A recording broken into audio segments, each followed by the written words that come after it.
Hello, कशा आहात सगळे? जसं की तुम्हाला माहीतच आहे की आधीच्या 2 व्हिडिओजमध्ये मी पर्सेंटेजचे काही क्वेश्चन घेतलेले आहे आणि त्यामध्ये तुम्हाला ट्रिक्स आणि त्याची कन्सेप्ट चांगल्या प्रकारे समजून सांगितलेले आहे. तर आज आपला आहे प्रॉफिट आणि लॉसचा हा क्वेश्चन आहे. खूप छान क्वेश्चन आहे हा. तर आपण हा आता सॉल्व करूया. तर कॉस्ट प्राईज ऑफ 15 आर्टिकलची जी कॉस्ट प्राईज आहे, कॉस्ट प्राईजला मी CP लिहू शकतो. Cost price of 15 article is equals to equation मेकिंगमध्ये तुम्हाला सांगितलं होतं मी की इज इक्वल्स टू आपण कसं इक्वेशन बनवतो. ठीक आहे. Is equals to the selling price of 12 article.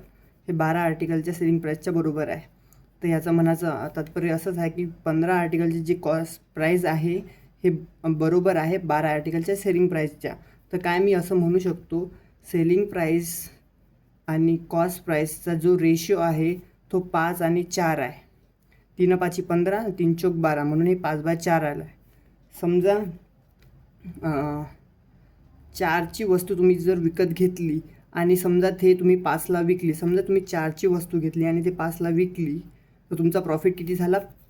वरती गेल्यावर प्रॉफिट झाला आहे 25%चा. तर याचा ॲन्सर आहे 25%. समजलं तुम्हाला? याच्या वर गेली कितीचा प्रॉफिट आहे? 4ची वस्तू जर तुम्ही 5ला विकली तर 1चा प्रॉफिट आहे. एकचा प्रॉफिट आहे 4वर. 1चा प्रॉफिट आहे 4वर.